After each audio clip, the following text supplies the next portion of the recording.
Hola, ¿qué tal? Soy Paulina Martínez Yo soy David Ledesma. y esto es Paralelos Celestes. Cuéntanos de qué vamos a hablar hoy, David. El día de hoy vamos a hablar sobre el mundo onírico, sobre el entorno de los sueños. Me encanta, un gran tema. Pau, ¿tú qué piensas cuando hablamos de los sueños? ¿Qué en la materia onírica, en la esperanza, en las ilusiones? ¿Qué es lo principal que tú identificas con los sueños? Creo que es un tema bastante amplio porque justo se puede ver en distintos ejes, ¿no? Y a mí me gusta pensarlo más en un sentido como una materia así, o sea, más allá de irte a dormir y soñar, como un acto biológico como tal, sí, como, no sé si la palabra es herramienta, pero sí como una puerta que nos permite entender muchas cosas, ¿no? Tanto de nosotros mismos como del mundo, ¿no? O sea, entonces pienso en una gran divagación de ideas, es un gran abanico de muchos conceptos que en los que pues estaría para profundizar de muchas formas. Pues yo que escribo poesía, me gusta verlo como material para creación. Qué ¿no? bonito. Como una puerta para crear. ¿Tú qué piensas cuando hablamos de sueños? Pues creo que es un misterio en el que nos asomamos no lo suficiente. Como ni desde la ciencia, quizás desde el arte lo hacemos. Digo, no, la verdad no lo sé. No voy a ponerme a medir la producción científica en torno a los sueños. Pero quiero decir, como en la vida cotidiana, creo que lo abordamos más desde nuestra parte artística, ¿no? Claro. Que desde el conocimiento científico. Pero en general me parece que es eso, que es un enorme misterio que no hemos empezado ni a rasgar la superficie bien a bien, ¿no? De ¿para qué están ahí? ¿Por qué pasamos tanto tiempo en ese estado mental? A mí me parece un enigma. ¿No? Sí, o sea, es que justo creo que hablar de sueños es hablar de un enigma, ¿no? Porque claro que para la ciencia o para el psicoanálisis, por ejemplo, tienen una función, ¿no? Incluso es algo hasta utilitario, ¿no? O sea, cumplen una función, ¿no? O sea, pero también como en una materia social y artística, pues también son herramientas que nos hacen romper ciertas barreras, ¿no? Porque también pensar en los sueños como esperanza, ¿no? Como una lucha, o sea, como tener la capacidad de ver más allá de lo que nos han impuesto, ¿no? Totalmente. Entonces es muy amplio. Entonces... Y en este sentido, ¿tú prefieres, si tienes que elegir, qué te gusta más pensar en el sueño? ¿Como un mero acto biológico o como un acto poético? definitivamente como un acto poético. O sea, yo pienso mucho en Gastón Bachelard, ¿no? O sea, que a mí soy una gran admiradora de su obra y que él precisamente agarra la materia de los sueños como una sustancia en la que los creadores, en este caso poetas, se sirven para crear, ¿no? Y entonces habla de esta ensoñación, que no es precisamente únicamente cuando vas y te duermes, ¿no? Sino también el acto de soñar despierto, el acto de mirar más allá, de imaginar, ¿no? Porque luego pensamos como que esas son cosas obvias, ¿no? Como que son obviedades el acto de imaginar, cuando en realidad es una decisión, ¿no? Claro. Y hacerlo pues a mí me gusta verlo como un acto poético. O sea, claramente, ¿no? Sí. Esto está en tu vocación. Sí, ahora que lo decías también, o sea, cómo al final la imaginación es algo que sometemos a la producción a partir de cierta edad en este sistema. Pero me hiciste pensar en lo que para mí es soñar despierto cuando corro, si corro el suficiente tiempo, que voy imaginando un montón de cosas, ¿no? Que si bien pueden tener que ver con la vida, pero también como con cosas que me gustaría que ocurrieran, o simplemente imágenes en las que me gusta recrearme, ¿no? Claro. Entonces, y creo que eso es no sé si crees que es una capacidad que de alguna forma se reprime en algún punto del desarrollo de la persona en esta existencia concreta. Creo que es muy fácil. En este sistema. Sí, creo que el sistema está, o sea, sin ser sensacionalista, ¿no? Pero está diseñado como para que pienses en lo menos, o sea, entre menos pienses en eso, entre menos te des tiempo a soñar o imaginar, mejor para el sistema. Porque entonces, O sea, al sistema lo que le importa es que seas utilitario y sirvas y produzcas, ¿no? Con base en sus funciones y sus necesidades, no en las tuyas, ¿no? Y agarrar esa producción hacia las tuyas, o sea, hacia tus intereses, tus inquietudes, sobre todo como artista, ¿no? Pues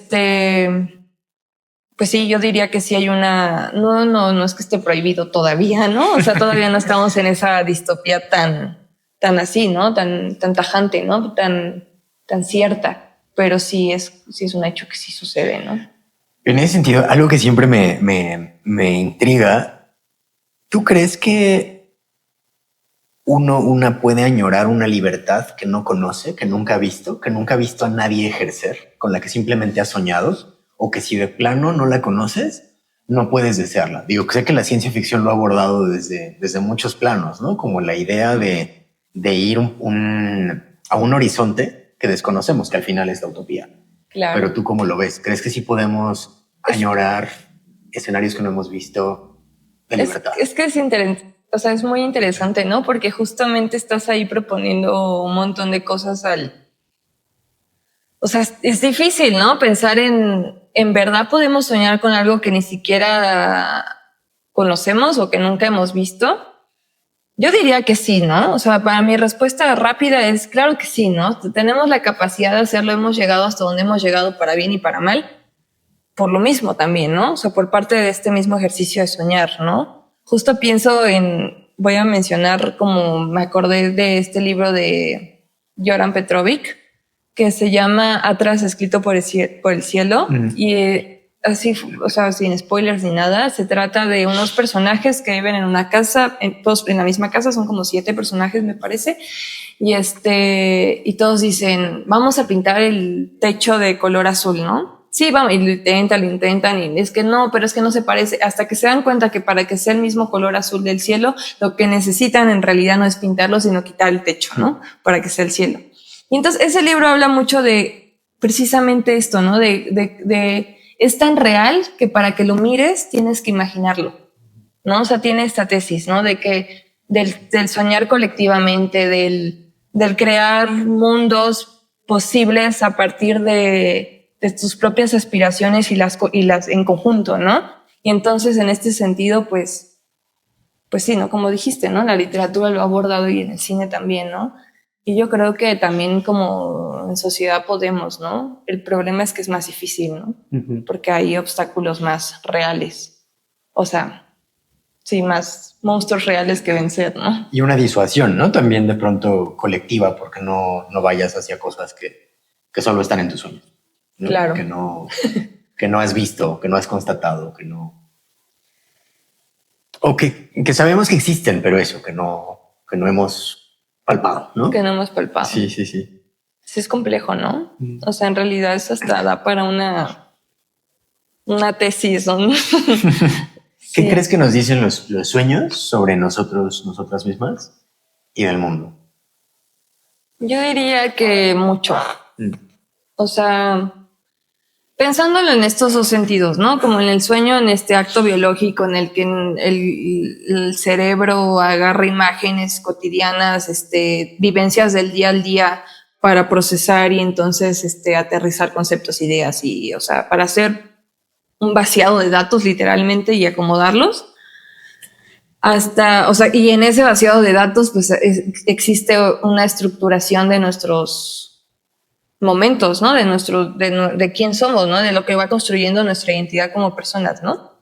Y en ese ejercicio, pues también es o sea, vamos construyendo lo que es el mundo, ¿no? Y cómo nos afecta el mundo, ¿no? ¿Y tú sí eres de las que busca los significados de los sueños cuando se despierta? ¿O? Ay, antes sí lo hacía mucho, ¿Sí? Debo confesar. Sí, o sea, como que tenía sueños recurrentes. Me acuerdo de ciertos sueños. Es que justo, ¿no? O sea, creo que hay sueños que bueno, en mi caso yo tengo, ¿no? O sea, porque hay gente que no sueña tan vívidamente, ¿no? Pero en mi caso sí, y hay sueños que me acuerdo muy así, o sea, son sueños que sé que alguna vez soñé cuando era niña esto y nunca se me olvida ese sueño, ¿no? ¿A ti te ha pasado eso? Creo que sí, en efecto, hay sueños como que recuerdas después de mucho tiempo en la vida. Yo supongo que de tan intensos que fueron o tan conectados que estuvieron con algo tuyo, ¿no? a pesar de que soy una persona poco esotérica, sí me pasa a despertar y pensar como, ¿qué ha escrito la gente sobre soñar esto? Claro. O sea, no la gente, no que ha escrito la más alta literatura al respecto, ¿no? Sino que dice la página random. Que los esotéricos, arcanos.com, completamente, no sé. Sí. Y nada, me estaba acordando de cómo antes de que hubieran estas herramientas digitales, o sea, vendían libritos en el metro del significado de los sueños, ¿no? Yo recuerdo que algún familiar tenía así este librito. Mi abuela tenía un montón, así tenía su biblioteca de esas cosas así. Bueno, tenía la biblioteca porque los que vendían pues eran muy limitados. Era como, y si soñé con 10 arañas en vez de con 2, aplica lo mismo, pero si había agua involucrada, o sea, es como hay tantos elementos que y que justamente es interesante porque para que existan esas bibliotecas y esa disertación, esa conclusión de llegar a, pues este sueño, o sea, si sueñas con esto es esto, hablamos de un ente colectivo, ¿no? Uh-huh. Entonces, de que hay sueños colectivos más allá de en una cuestión de derechos y de libertades, en una cuestión onírica tal cual, en la que cómo procesamos ciertos miedos, ¿no? Y cómo proyectamos ciertas inseguridades, no sé, lo que sea, ¿no? O sea, como alguna vez, ¿no? Escuché que sí, o sea, lo tengo el dato por ahí de en estos años, no sé de dónde, pero que si te daban miedo las arañas era por el temor a la madre, ¿no? Y entonces soñabas con eso y había un asunto ahí con tu madre que resolver, ¿no? Yeah. El que seas así tal cual o no, no sé, ¿no? O sea, porque yo sí creo, soy creyente, si se puede decir así, o sea, que eso sí es muy individual, ¿no? O sea, cada quien, o sea, solo tú y nada más que tú puedes interpretar tus sueños con base en tu propio autoconocimiento y tus reflexiones hacia ti mismo, ¿no? O sea, creo que hay una guía. Pues. Que eso nos llevará también a otro tema que, si quieres, hablamos en la siguiente parte, sobre, de hecho, si son interpretables o no, ¿no? Porque uh-huh. Yo, no sé, hablaba mucho con una amiga investigadora biomédica sobre, no sé, soñé tal cosa y qué dice de mí y así como de, no dice absolutamente nada, man. O sea, dice nada más, ahí son elementos aleatorios mezclados en tu cabeza y punto, ¿no? O sea, como bájale. Pero bueno, lo otro que te quería decir también es que hay otro punto que quizás no observamos sobre en cuanto a las vertientes de los sueños y también los sueños como escape. Porque pensaba en esta novela de Bernardo Fernández, Gel Azul, de Beth, donde es que es una especie de ensoñación en la que se colocan las personas. O sea, las personas están sumergidas en un tanque de gel donde abandonan el estado de vigilia para entrar a un estado virtual o sea, para entrar en la virtualidad, pero por completo, o sea, como su conciencia completa entra en la virtualidad. Ajá. Y eso, o sea, sí es como si fuera una especie de ensoñación en la que escapan de la realidad para generar y conocer nuevos mundos en este otro estado, porque al cual además accedes pagando, ¿no? Porque el cuerpo completo tiene que estar en un estado, mantenimiento, ¿no? Exacto. Sí, y que por supuesto en una novela como esta todo va a mal ir sal, entonces, o sea, sí termina siendo algo muy perturbador el resultado, claro. Pero bueno, pensaba en esta otra vertiente, en el sueño como un escape de una realidad que no te gusta. No, y ahora que la tecnología está avanzando a pasos agigantados, como pensar que ya por ahí había experimentos y, o sea, cosas voy a sonar así como bien abuela, ¿no? Diciendo, pues que te metan un chip, ¿no? Así. Es que ya traen otro chip. Ya traen otro chip. No, pero de que literal hay, o sea, busca la posibilidad, la ciencia de verdad lo busca, no solamente es una cuestión literaria, ¿no? O fantástica, poética, ¿no? Sino de que se busca entrar a la cabeza de las personas, ¿no? Y es como esta idea de abres un cerebro, pero no ves las ideas, ni los sueños, ni nada, pero entonces la forma, ¿no? Como, qué interesante, ¿no? O sea, cómo podemos tener ese registro de visual, ¿no? Imagínate poder tener un registro visual de los sueños reales, ¿no? Sí, totalmente. ¿Te parece bien si vamos a la letra del día? Sí. Muy bien. La letra del día. Bien, pues esta es la letra del día. Sueño profundo, de Banana Yoshimoto. ¿Desde cuándo me duermo así cada vez que estoy sola? El sueño me invade como la pleamar y no puedo resistirme. Es un sueño profundo, sin límites. Ni el timbre del teléfono ni el ruido de los coches que pasan por la calle llegan a mis oídos. No siento dolor ni soledad. El mundo del sueño es cuanto existe. Únicamente me siento sola en el instante de despertar. Al alzar los ojos al cielo ligeramente nublado, comprendo que ha transcurrido mucho tiempo desde que me dormí, y pienso, confusa, no tenía ninguna intención de dormir, pero he perdido el día durmiendo. Inmersa en un remordimiento pesado muy cercano a la humillación, siento cómo, de repente, un escalofrío me recorre la espalda. ¿Cuándo empecé a abandonarme al sueño? ¿Cuándo dejé de resistirme a él? ¿He estado alguna vez completamente despierta, llena de vigor y energía? De eso hace ya demasiado tiempo. Me parece la prehistoria. No guardo de aquella época más que imágenes borrosas, como si pertenecieran a un pasado remoto, helechos y dinosaurios coloreados en tonos crudos y brillantes, reflejándose en mis pupilas. Por más que duerma a él, a mi novio, no obstante, sí lo oigo cuando llama. El timbre del teléfono suena de un modo inconfundible cuando es él. El señor Iwanaga quien llama. No sé por qué, pero es así. Distinguiéndose de los diversos sonidos procedentes del exterior, el timbre del teléfono resuena dentro de mi cabeza con un alegre repiqueteo, como si llevara los cascos puestos. Y cuando me incorporo y tomo el auricular, él pronuncia mi nombre con aquella voz suya tan profunda que me sobrecoge. ¿Teraco? Sí, respondo yo, y él se ríe un poco de mi voz hueca. Esto fue Sueño Profundo, el inicio de Banana Yoshimoto. Mariconadas. Y ahora pasaremos a nuestra sección Mariconadas. Pero Mariconadas. antes hablemos qué es esto, qué es esta sección, qué propone. Pues bueno, yo la veo, no sé cómo lo pienses tú, como un espacio para hablar de muchas formas de creación generadas dentro de las disidencias sexuales y de género. Me encanta. Sí, desde todas las formas de políticas que pueda haber en este gran abanico, ¿no?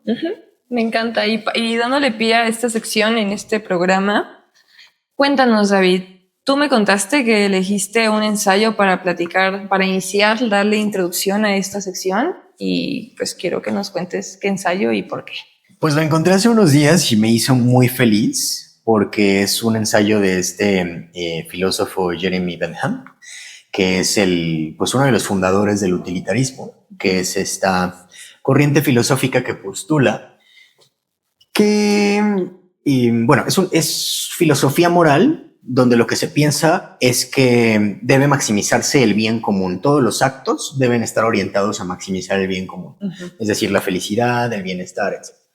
Y entonces, dentro de este marco, Bentham se opone a castigar la homosexualidad en el siglo XVIII. O sea, es un ensayo escrito en 1785.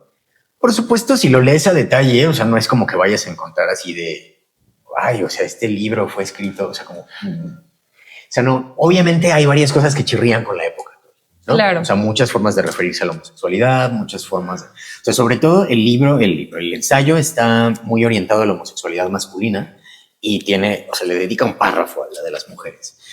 Entonces ya tan solo ahí vas viendo como justo cómo chirría con la época actual. Pero me pareció muy interesante ver cómo una de estos fundadores del utilitarismo, o sea, de las grandes piedras fundacionales del pensamiento filosófico, se oponía a castigar la homosexualidad. Sí. Interesante, ¿no? Aparte es importante saber leer las cosas con contexto, ¿no? Con contexto y distancia, ¿no? De, bueno, fue en ese año, o sea, tampoco le vamos a exigir que hable de la manera más diplomática, incluyente actualmente, ¿no? Pero es bastante disruptivo, ¿no? Para ese momento. Sí, además, bueno, un poco lo que hace... Perdóname. No. Lo que hace un poco es como tomar todos los argumentos que él veía en favor de castigar y de penar la homosexualidad y desmenuzarlos, saber por qué son un poco absurdos, ¿no? El único o en el que se detiene un poco más, y es bastante curioso, es hay algunos filósofos que lo que sostienen es que la homosexualidad debilita al hombre, ¿no? Al hombre porque así lo anuncia, ¿no? Te digo que no visibiliza a las mujeres. Entonces, en ese sentido dice, ok, ahí sí podría haber yo un argumento, porque entonces estamos hablando de un delito, un crimen contra uno mismo y contra el Estado, porque estás disminuyendo la fuerza del Estado. Entonces, dice, ese argumento sí hay que darle Pues hay que seguirnos y analizarlo. Y lo que dice es no hay registros en la historia, a la historia a la que él tiene acceso de que eso pase, porque entre los antiguos griegos pues eran bastante fuertes. Claro. También. Entonces, no hay como por dónde seguir en eso. Claro, no, sí. ¿Qué otro argumento hay que encuentres que nos puedas contar que sea como... Uno de mis favoritos ¡pum! Una bomba. Bueno, mira, este no es así tan bomba, pero me gusta porque es el argumento demográfico. No lo encuentro, pero bueno, te platico un poco de lo que me acuerdo. Y lo que dice es que si la homosexualidad se extiende mucho, puede poner en peligro como la reproducción humana, ¿no? Ajá.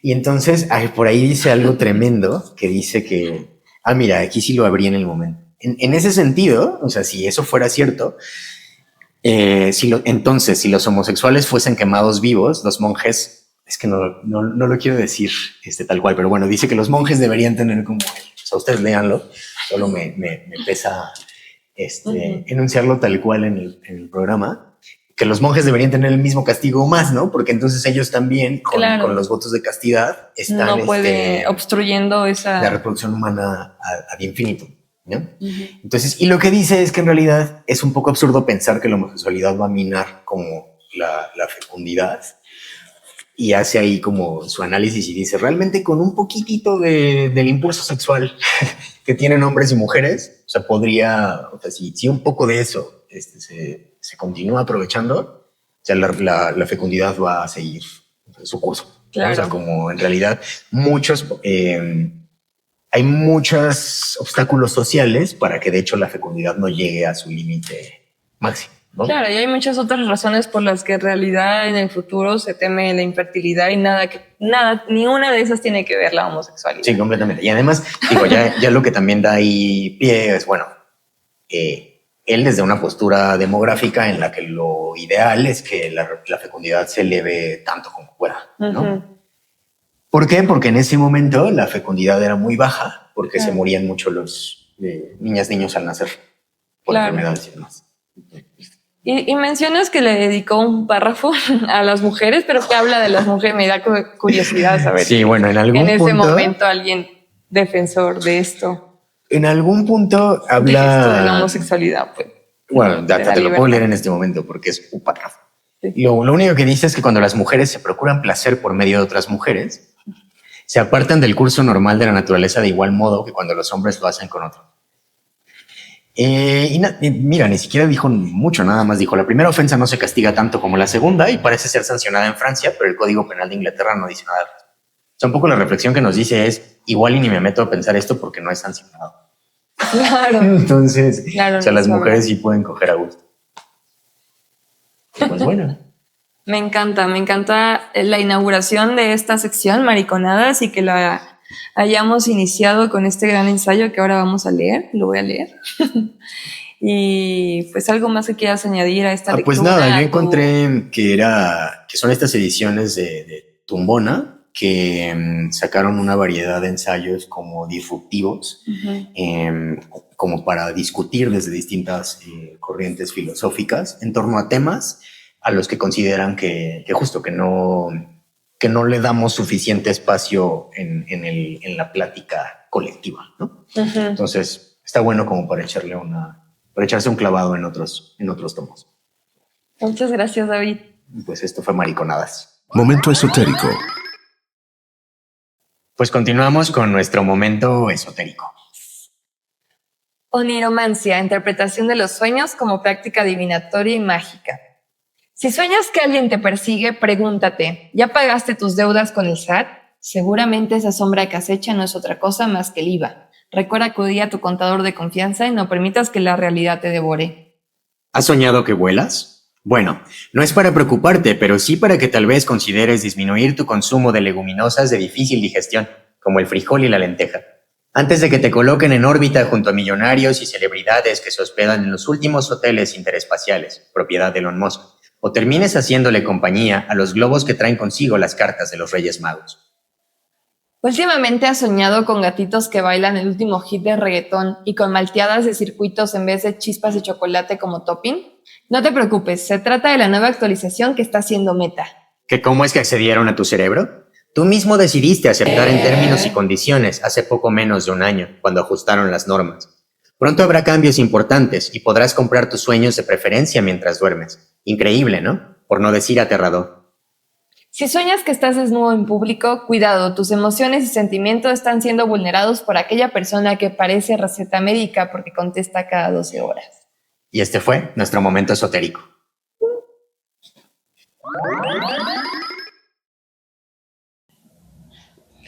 Y bueno, David, en este sentido, como ya lo hemos platicado y lo que hemos escuchado durante este programa, ¿tú crees que se puede hablar de sueños colectivos?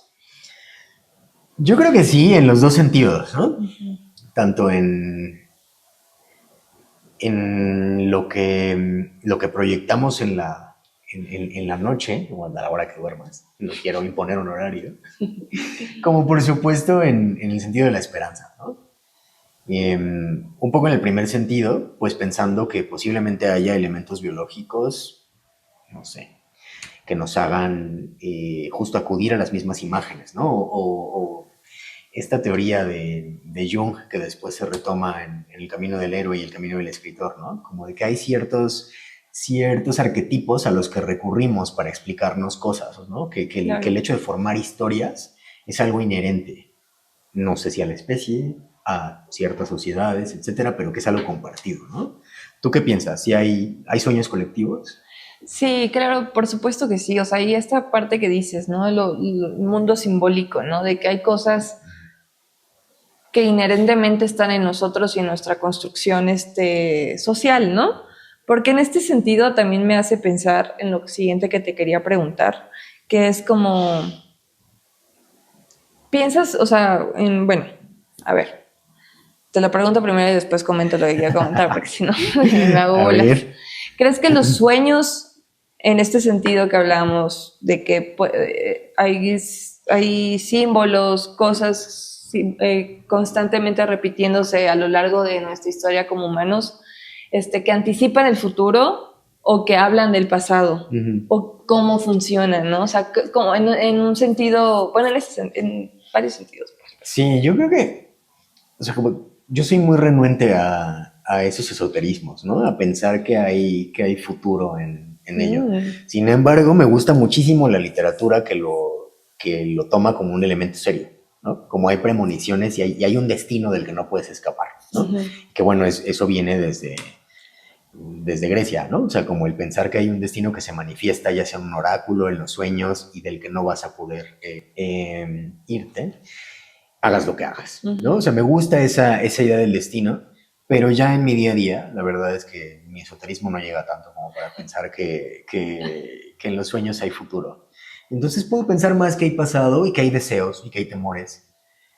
Sin embargo, digo, yo me estoy vendiendo como alguien muy inmune al esoterismo y no es cierto. Yo creo que sí, de repente, si alguien me dice así como de, eso que soñaste significa que tu hijo te va a matar, te va a destronar y se va a casar con tu esposa que no tienes. Sí pensaría, híjole, la literatura ya vio esto y no acaba bien. ¿Tú qué piensas? ¿Hay futuro? ¿Hay pasado en los sueños? Mira, me encanta porque no lo había pensado de forma tan cronológica en un sentido del tiempo, ¿no? Del presente, del pasado y el futuro. Pero me hace pensar, por ejemplo, en varias cosas, ¿no?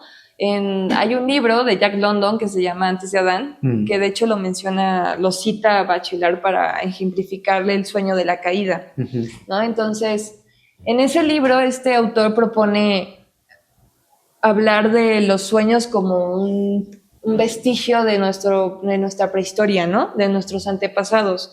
Por ejemplo, ¿no? En este sueño de la caída que todos hemos tenido, esta sensación de que nos caemos cuando nos estamos durmiendo, él menciona que viene de un temor a una caída real, que es de las ramas, de nuestros antepasados simios que vivían en las ramas y que en realidad caerse era un peligro, ¿no?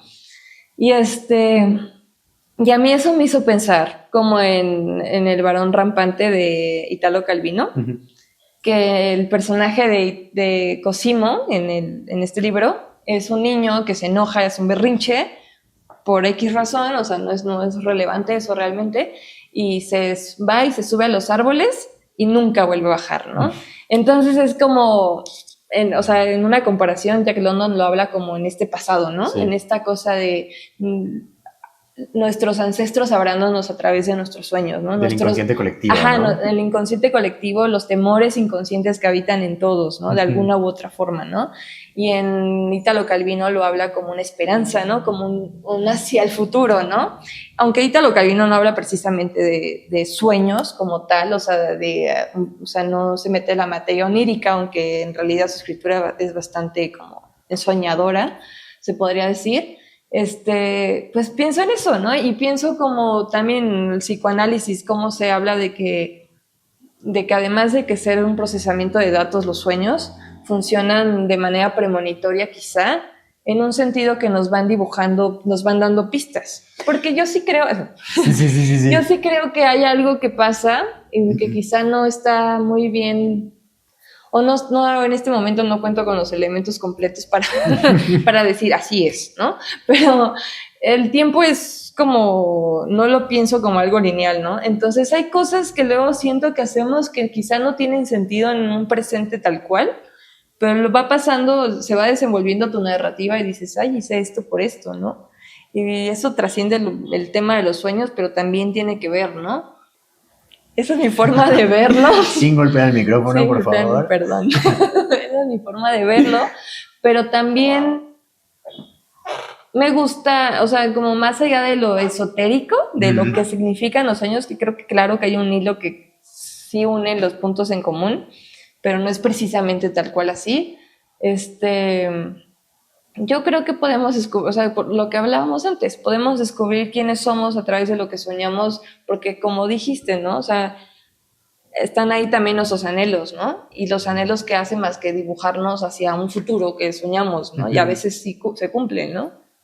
Siempre esto que decías de la interpretación del tiempo me hizo pensar que, ok, quizás soy renuente a pensar que haya futuro propiamente en los sueños, pero no lo sería a pensar que hay una interpretación del presente continuo. O sea, al final hay acciones que estamos viviendo que aún están en desarrollo cuando dormimos. Y posiblemente hay formas en que las abordamos a través del sueño, ¿no? En que estamos pensando esto nos está indicando tal cosa. No lo sé. Son mecanismos que me son completamente ajenos. ¿Cuál es tu peli favorita de sueños? Paprika. Bueno, ok. Paprika. Es un anime. O sea, en realidad creo que muchos, me voy a atrever a decirlo, ¿no? No sé, o sea, yo quién soy para decir esto, pero creo que muchos hemos visto Inception, ¿no? Ajá. La de Leonardo DiCaprio que se puso de moda hace unos años, que era esta cosa de, no me acuerdo en el título en español cuál era, pero el que se mete en los sueños y los sueños y los sueños. Sí, yo ¿no? tampoco me acuerdo. Y va cambiando así, pues justamente cambia cosas, va sembrando, o sea, va metiendo semillas en los sueños de personas para hacer que en la realidad se efectúen ciertas cosas, ¿no? Paprika viene, o sea, en realidad esa película le copió un montón de cosas a Paprika o se inspiró, no sé. Sí, porque muchas escenas son casi iguales cinematográficas, ¿no? Pero Paprika es mi favorita porque me encanta así, no soy muy fan del anime, pero lo poco que he visto de anime me encanta y esa es una gran referencia porque es es una chica que va brincando de sueño en sueño. De sueño en sueño para resolver problemas y crímenes. Y es hermosa y visualmente es fascinante. Muy bien, va a mi lista directamente para dependientes. ¿Y la tuya, pues, tu película no favorita? sé si califica propiamente, pero ya dado que lo estábamos mencionando, creo que tendré que decir que El eterno resplandor de una mente sin recuerdos. Claro. Y creo que sí, ¿no? Porque es este espacio, esta historia de ciencia ficción en la que una persona es eliminada del recuerdo por voluntad de quien la está borrando, en un espacio que es el onírico, ¿no? O sea, en el sueño se procesa la memoria y se va eliminando. O sea, es justo cuando están las personas ensoñadas, cuando se procesa ese recuerdo y se elimina, ¿no? Y bueno, nada, o sea, me parece de las... Será porque, o sea, tenía 16 años, me estaba enamorado por primera vez, es muy o sea, siento que es de las pelis que se integró a mi núcleo de lo que pienso del amor y de la poesía cinematográfica. Es hermosa, o sea, Completamente. yo también la considero una de mis películas fundacionales, Sí, importantes, ¿no? Y sí, justo sí, sí lo uno mucho con el tema onírico, ¿no? Ujú. O sea, sí, con esta cosa del inconsciente y pensar en las semillas y, o sea, como, pues es que verdaderamente creo que los sueños solo son una parte más del mundo, ¿no? Ujú. O sea, que no sea, que no sea tal cual una materia, o sea, algo físico, no hace que no sean parte de una identidad como humanidad, Ujú. ¿no? O sea, ujú. Me encanta esta escena en la que el personaje de Jim Carrey va empieza, sí, está buscando cómo esconder a Clementine, ¿no? Ujú. Y entonces creo que la esconde en los recuerdos de su vergüenza, del miedo y demás, y entonces la esconde en algún punto donde unos niños le hacen bullying. Y es muy divertido porque ellos aparecen como adultos frente a los niños que van a patear, que lo van a patear. Pero aún así, aunque ya es adulto y aunque tiene un cuerpo de hombre adulto, no puede defenderse de las patadas, ¿no? O sea, como, no sé, me gusta esta conexión como con... O sea, hay miedos que no son tan internos, o sea, Sí, que nos van que de alguna forma, mi terapeuta diría lo contrario, pero que nos van a como atormentar en distintos momentos de la vida, ¿no? Si no los claro. resolvemos, quizás. Pero bueno, ¿te parece bien Sí. si aquí dejamos el paralelo celestes de hoy? Me encanta. Sí, ahora me voy con muchas ganas de De ver soñar. películas, de soñar y sí, de Ok. soñar. Para la otra vemos telenovelas sobre sueños. No es Sí, cierto, pero podría ser. podría ser. Bueno, pues hasta pronto. Hasta luego.